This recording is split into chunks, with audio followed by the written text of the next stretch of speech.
Vous la connaissez, la première pièce de monnaie véritablement à envergure mondiale. Des empires se déchirent sur cette même devise, aujourd'hui internationale et même teintée de ce sacro-saint pétrole. La monnaie la plus puissante du monde, mais pour combien de temps encore au vu des derniers développements?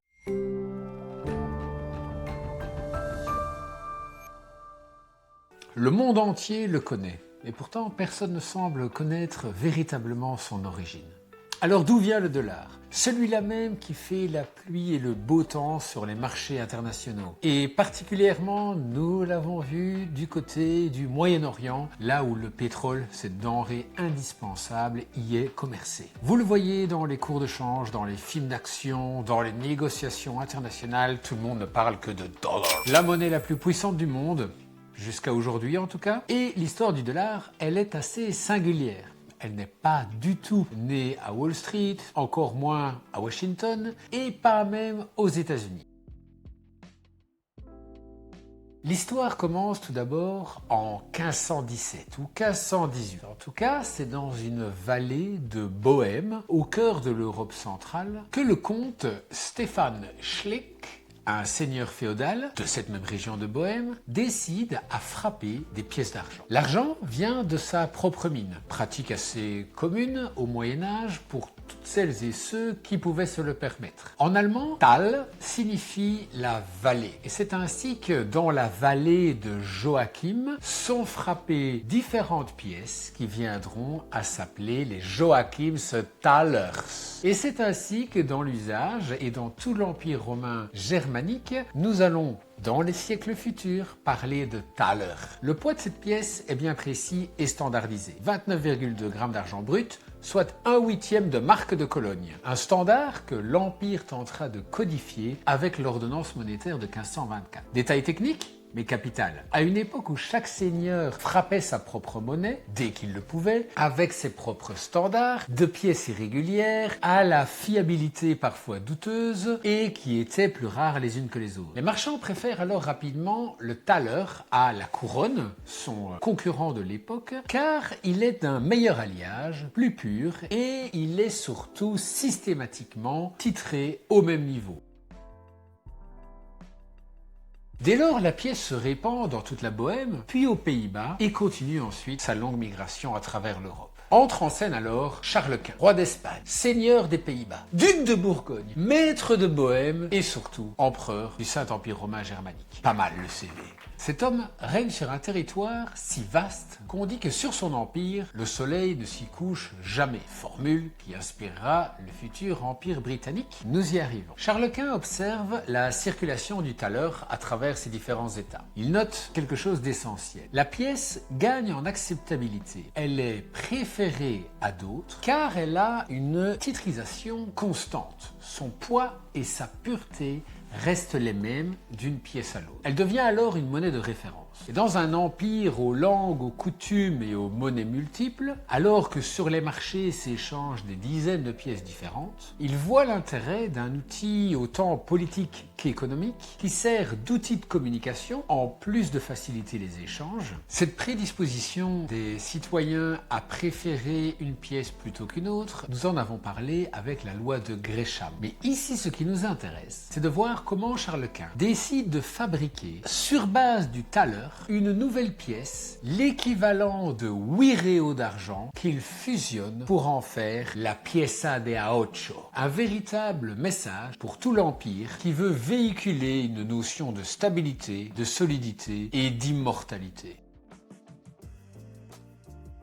Cette pièce de 8, fascinante également par la multiplicité des noms qui lui seront donnés, selon les endroits où elle circulait et également la langue des personnes qui l'utiliseront. En Italie, l'équivalent marchand de cette pièce s'appelle le piastre ou piastra, terme qui désignait ces grandes pièces d'argent dans l'espace commercial méditerranéen, avec des variables selon les lieux et les périodes. En Espagne, c'est le peso ou escudo, en Aragon, la libra, subdivisée en dineros, et dans les colonies américaines, la pièce Pieces of Eight, la pieza de ocho, ou parfois même à Séville, la pièce de Séville, puisque c'est là qu'elle était frappée. Et en référence à son poids, on parlera de la onza de plata. Tous ces noms, une seule famille, une seule pièce, un étalon qui traverse les âges, la première pièce de monnaie véritablement à envergure mondiale. De Séville à Anvers, de Mexico City à Manille. Les Hollandais eux-mêmes, car nous sommes à l'époque de la naissance de la finance à la hollandaise, ont tenté également leur première émission, le Leeuwensdalder, le thaler de Lyon. Reconnaissable à la tête de cet animal, mais qui connaîtra, typique des régions néerlandophones, des débasements de sa titrisation, c'est-à-dire que la pièce perd en qualité d'un endroit à l'autre. Une leçon monétaire très importante et qui en inspirera d'autres. La leçon étant que le maintien de la qualité d'une devise est également un gage pour le long terme. En effet, même aux Pays-Bas et en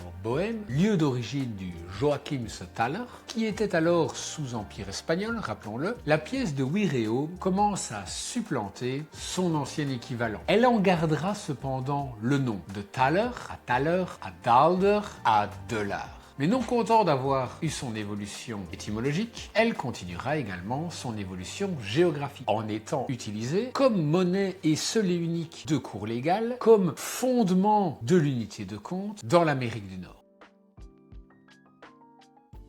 Et donc nous arrivons maintenant à la colonisation des Amériques et la naissance du dollar que nous connaissons aujourd'hui. Non pas le dollar australien ou néo-zélandais, mais le dollar américain. Tous d'ailleurs tirent leur nom, en ce compris en Afrique, de cette même origine étymologique. Les colonies connaissent une pénurie chronique de petites monnaies. Londres interdit à ces colonies qu'ils frappent leur propre devise. Et la politique mercantiliste classique confirme cette idée. Les colons se retrouvent alors à utiliser soit des pièces britanniques, françaises, portugaises, mais la plus courante et la plus fiable, celle qui leur apportera le plus de confiance et de stabilité, sera le dollar espagnol. Circulant depuis le XVIIe siècle, dans toutes les colonies, on l'appelle déjà à l'époque le dollar. Le terme est attesté dès 1738 en Jamaïque et il continuera ainsi à se répandre ailleurs ensuite en Amérique du Nord britannique. Arrive la Révolution américaine. Les colonies rompent avec Londres et se retrouvent sans monnaie commune. Le Congrès continental émettra alors les premiers billets papier, les Continental Dollars. Nous y reviendrons également. Gagée sur du métal espagnol, qu'elle n'a pas d'ailleurs, l'armée de Washington est payée en promesses, qui comme toujours n'engagent que ceux qui les croient. Et c'est dans ce contexte qu'Alexander Hamilton, premier secrétaire au Trésor de cette toute nouvelle République américaine, prend la plume. Son raisonnement est très pragmatique. Quelle monnaie choisir comme unité de compte nationale? Consulte, calcule et finalement recommande le dollar. Spécifiquement car le dollar espagnol est déjà en usage dans tous les États et que comme unité de compte, il fixe véritablement la valeur et permet aux citoyens et aux différentes colonies et administrateurs des différents États de savoir à quoi s'en tirer pour fixer notamment les redevabilités, soit la fiscalité. Le dollar américain est fixé 371,25 grains d'argent pur, calqué quasiment exactement sur la pièce espagnole. Le dollar espagnol restera d'ailleurs la monnaie de cours légale aux États-Unis et sera accepté comme tel en paiement jusque 1857. Le signe dollar prend également son origine au revers de cette pièce, ou en tout le cas, c'est ce que certains historiens avancent, car il y a débat, qui aurait été inspiré, vous voyez le S avec les deux barres, des fameuses colonnes d'Hercule qui étaient sur la pièce de dollar espagnol, une version du XVIIIe siècle, qui entoure d'un phylactère portant la devise plus ultra. Ces deux colonnes simplifiées auraient donné la naissance au signe dollar tel qu'il apparaît aujourd'hui dans les documents commerciaux, et ce, dès la fin du XVIIIe siècle. Une histoire anecdotique, mais qui nous montre néanmoins l'origine étymologique d'un des outils les plus puissants de la planète.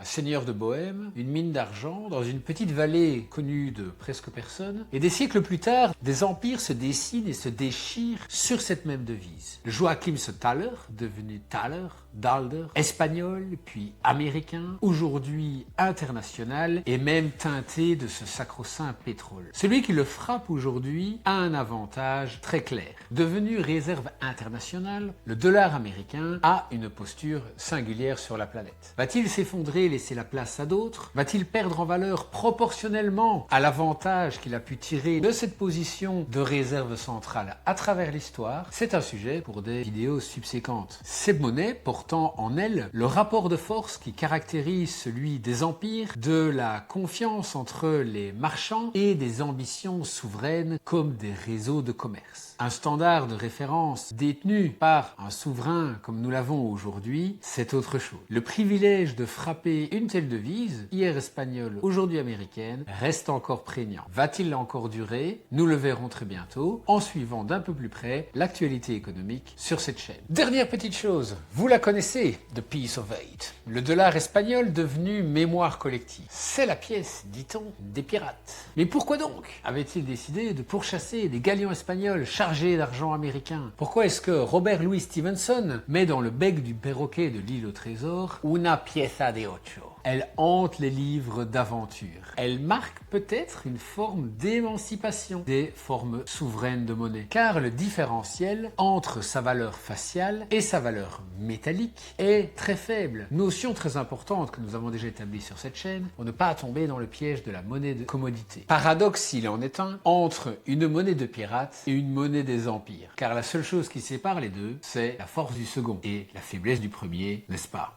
Des petites histoires pour s'amuser, mais pas que, des analyses en profondeur à venir sur cette chaîne, donc n'hésitez pas à vous abonner, nous ne sommes qu'au début de cette aventure.